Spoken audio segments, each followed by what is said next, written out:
My philosophy of doodling is that it doesn't have to be a perfect flower as long as somebody looks at it and thinks, huh, I think that's a flower.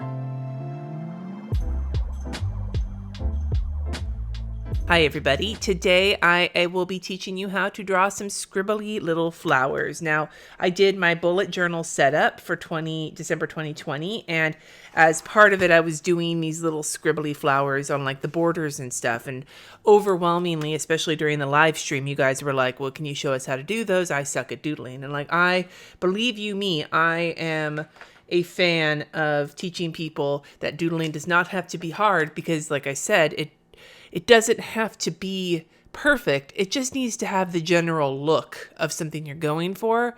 It'd be like a Monet, right? From far away, it can look like a flower, and up close, it could look like a hot mess, but who's going to be looking that close at your journal anyway? I'm just going to be teaching you some basics. I'm not going to go super down the rabbit hole of this. I'm just going to give you a few things that you can start practicing every day. Don't overthink it. If you spend your time drawing like a leaf or something, and you're like, okay, that one's great, and then you draw your next leaf, and you're like, okay, that one's a little wonky, or I don't like it, and you think about it too much, you're going to take too much time.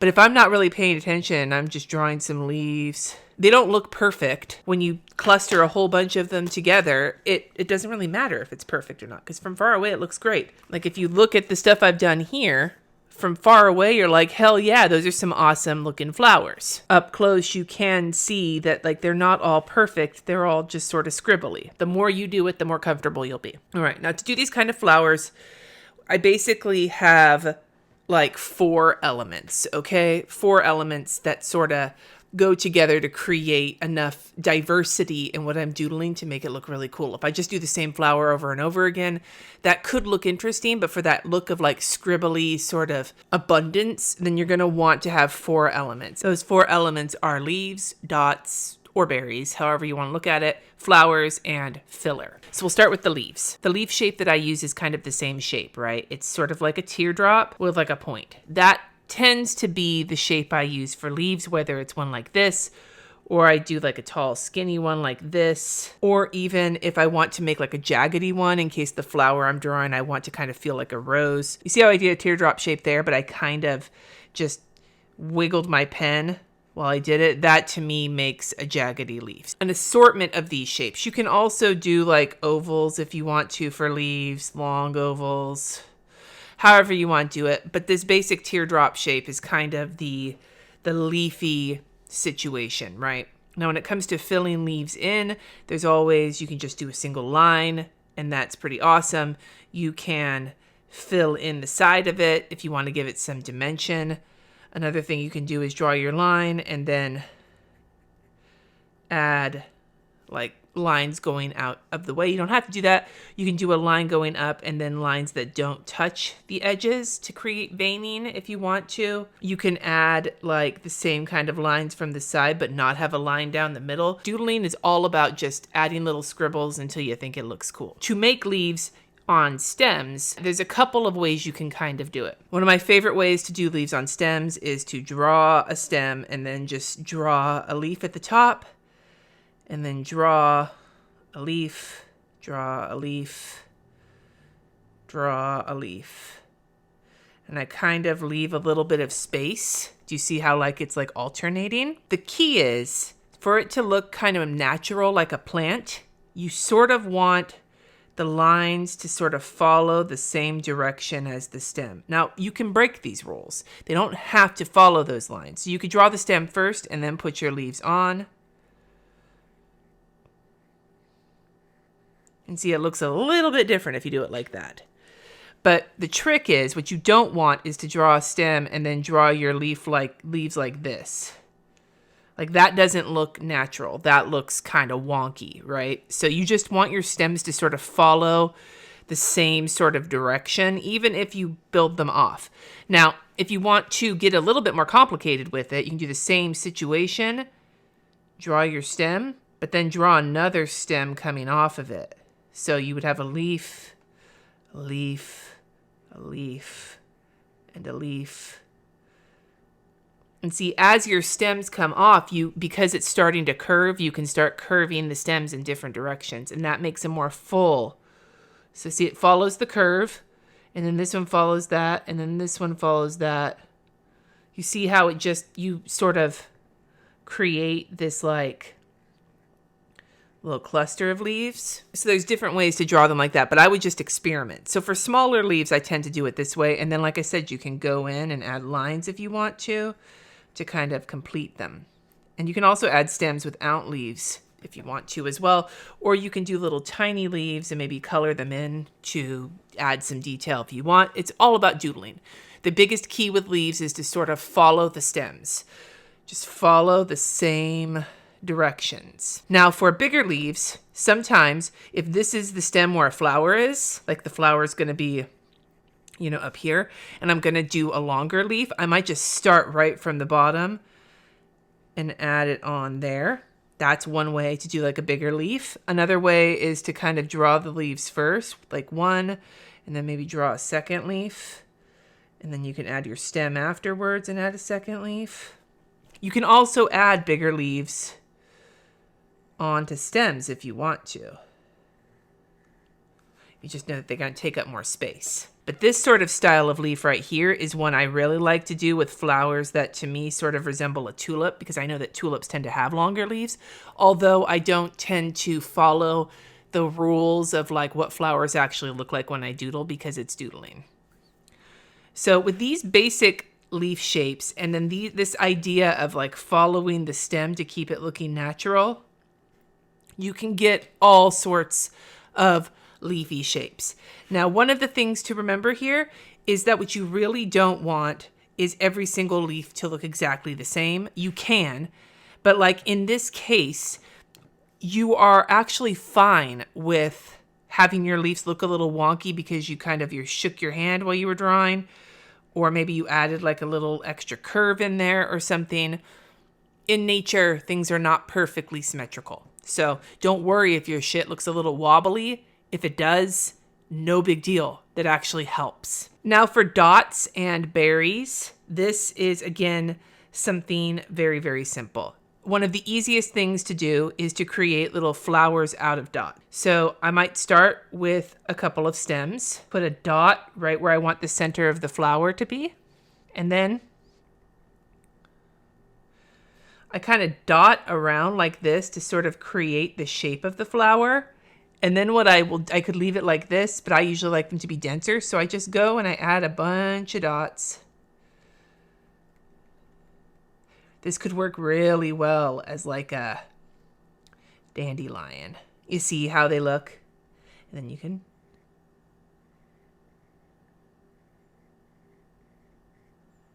add some leaves if you want to. But that's one way to create a little dot flower. Another way to do it is to start with a dot, draw some lines, add some dots to the end of the lines, and then maybe add some more lines or some more dots around it. This is another way to do kind of like a dandelion, you know, where you blow and all the little fuzz sticks off. Again, this is just doodling, so you just experiment to see how full you want to make it and how interesting you want to make it looking. But that's another little flower you can doodle, super easy, just dots and lines. Now to do berries of some sort, I often just color little circles, and I don't generally fill them all in because I'm lazy. If I'm doodling, I'm fucking lazy. Coloring in some little dots like this, not perfectly, you know, colored in, and then I connect them. So I'm going to do two different kinds here, okay? I'm going to connect them in two different ways. So this one I'm going to connect curving wise. So I'll take these two on the bottom here and I'll connect them with the curve. And then I'll bring a couple more into the curve. And then I might start connecting the dots that are there into the other lines just to create. So everything is connected, right? And that kind of creates like a little cluster of berries or whatever you want to call it.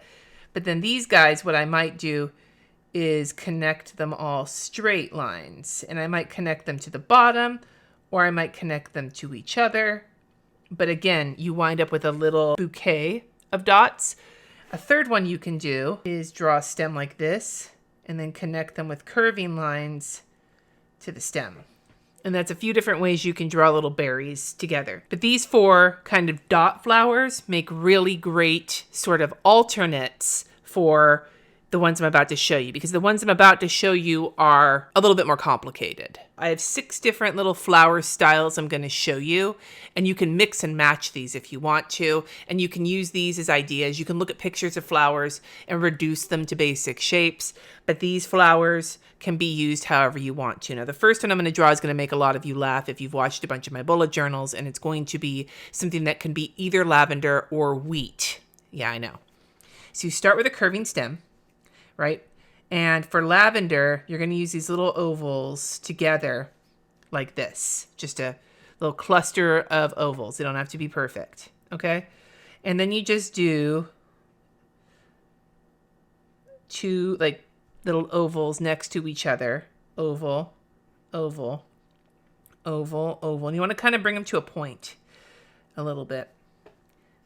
And that will give you a little like sort of lavender stalk by separating them a little bit with a space. If you cluster them together, put your oval here, and then what I would do is just like this. I would just sort of go boing, boing, boing, kind of like an M down, and see how it's kind of just scribbly because it doesn't really fucking matter. And then if you add, that could be a lavender, but to make it wheat, you could just add some little like lines coming out of it. And that gives it kind of a wheat look. So that's one kind of flower to use, and it works really well in between to sort of fill in some space. Now, a simple flower that you can do is a tulip. And this is like I call this a tulip. It could be a lot of other things, but to me, it's like the easiest little tulip in the world. It's a teardrop. You go from the bottom, draw up, and then just connect them down, making a point. That's it. Teardrop, draw up, connect them down, making a point. And then you can just add a stem, and then those tall leaves I was talking about. And that gives you a little tulip. You can add other petals behind if you want to. I don't tend to. It's too much detail for my standard doodles. I should add here something I should have said at the beginning. When I'm doing these kinds of doodles, I work really small. The bigger you draw, the more detail you have to add. If you are uncomfortable with doodling, I'd start super small. We can do bigger flowers with more detail in a later video. If that's something you want, let me know in the comments. But in the meantime, I am working very small. The pen tip size I am using right now is Micron 03. And with a ruler next to this, my flowers right now are about 1 inch to 1.5 inches tall. So I'm working pretty small because the smaller they are, the less detailed they have to be. All right, next super simple flower is sort of a daisy-like flower. For a front-facing daisy, you just draw a little circle, and then you just draw like the long elongated kind of teardrops you do for a leaf, except you're just drawing them from the flower. And I just go around like this. It doesn't matter if the sizes change, if the sizes are different, it just makes it look realistic. If you really want to kind of keep track of where your petals go, you can draw them like this. Start here, then on either side, and then just draw one in the middle of each side. And that's one way to do it so that you don't lose your spot. To do a daisy from the side, draw a little half circle for the center of the flower. Draw your petals here, and then fill them in the center. And then for stems, you curve them down, and then you add your leaves. And you've got little daisies. If you really want to be detailed, you can do some dots in the center and maybe some like little lines if you want to. Little lines everywhere to add like line shading is always handy to add a little bit of detail to a flower. So the next flower is you could be treated like a marigold or a mum or something. It just has more flower petals. Same deal, but I like to do for the center for these is often just a little swirly, kind of like the berries I was doing on the earlier part. And then what I do is I just draw little tiny petals around it like this. I just let my pen sort of bounce. It doesn't matter if they're perfect or if they're even. And then I go up on top and I do the same thing one more time around. The more petals you add, the bigger the flower.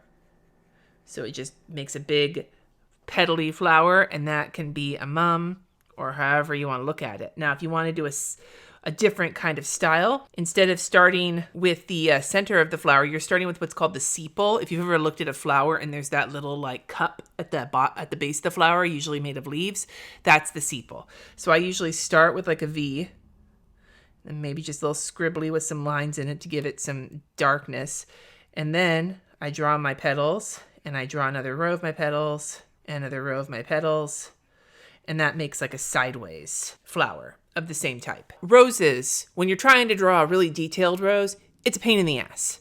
I have painted roses, I have drawn roses, I really like that I have gotten the hang of it. I even can make roses with frosting, like cake decorating roses. But I'm going to teach you the easiest way to draw a rose and still give it a little bit of detail. You start with a little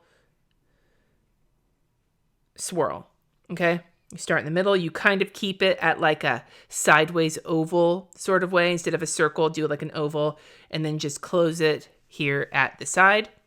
And then do like a U shape underneath it, okay? Once you've done that, you take wherever you closed it and bring a line down to be the petal. And that's your little rosebud.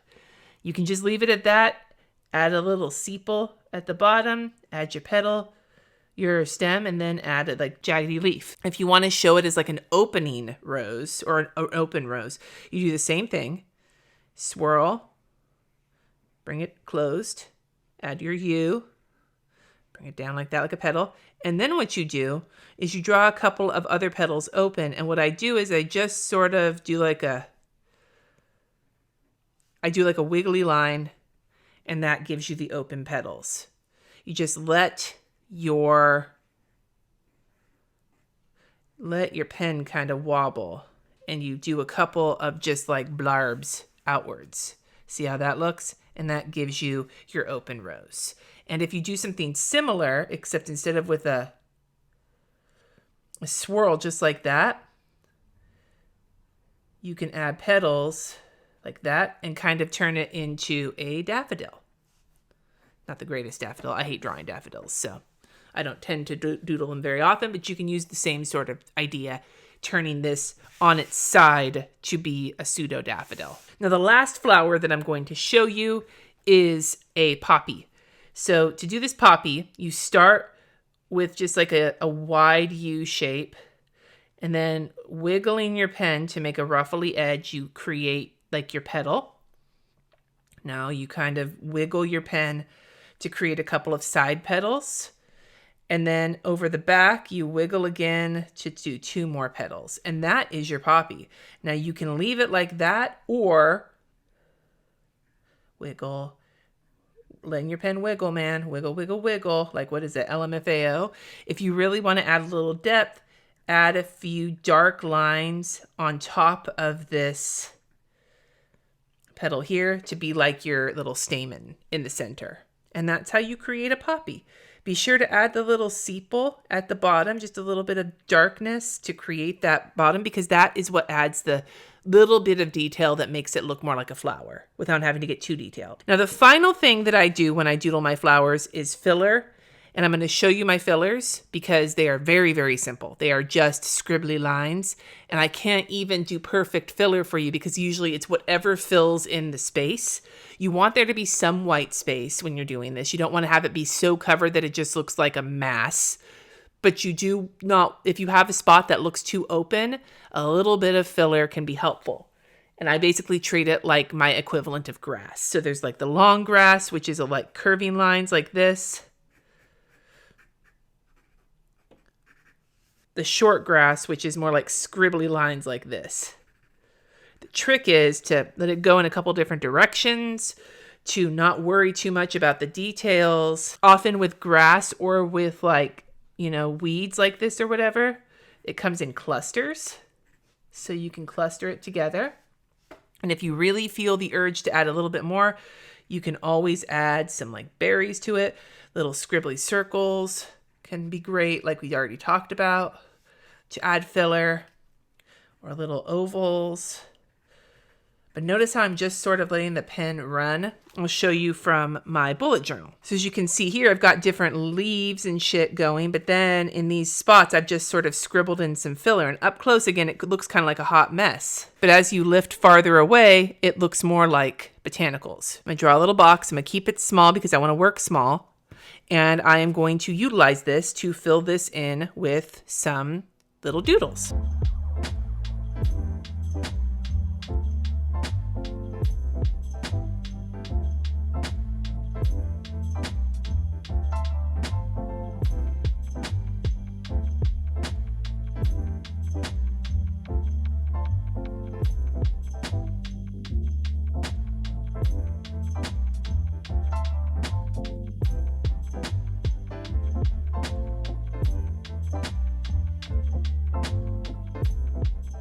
And see, there you go.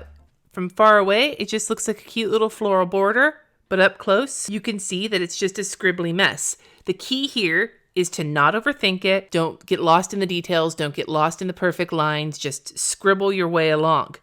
Lots of scribbles. Look at these leaves. Half of them look like hot garbo, but that's okay because together they look kind of botanical. If you want to do super detailed floral drawing, we can work on other videos with that in it, but this is not about the details. This is about the effect. I recommend these kinds of florals for anybody who is horrified by their drawing abilities because you don't have to be good at it. You just have to be patient with yourself and be willing to just scribble and be okay with it. Know that nobody is going to look super closely unless you make them look super closely. And if you make them look super close, that's fine too, because they can take a look and get some ideas from it. I promise you, doing these kinds of doodles is a lot of fun, and with some practice, you will feel very satisfied, and you can just do all sorts of little scribbles and have it look however you want to. When they get bigger, you can add some more line shading or line work to it to make it look a little bit more detailed. But I wouldn't worry about that until you've gotten some practice with the general idea of this. So I would love to hear from you in the comments below. Are you going to try this? Which one is fun for you to draw the most? Are you having some fun doodling it? Let me know. And if you're interested in a more detailed version sometime in the future, you can tell me that in the comments below. I really appreciate all of you being here. I hope you have some fun with doodling this weekend. I love doodling. It's something I do even when I'm stressed out because it kind of gives me something mindless to not think about and just sort of let myself drift off. It's one of my favorite things to do. Stay safe, wash your hands, do all the things that you need to do to stay safe because I love you. Subscribe, and until next time, friends, peace out.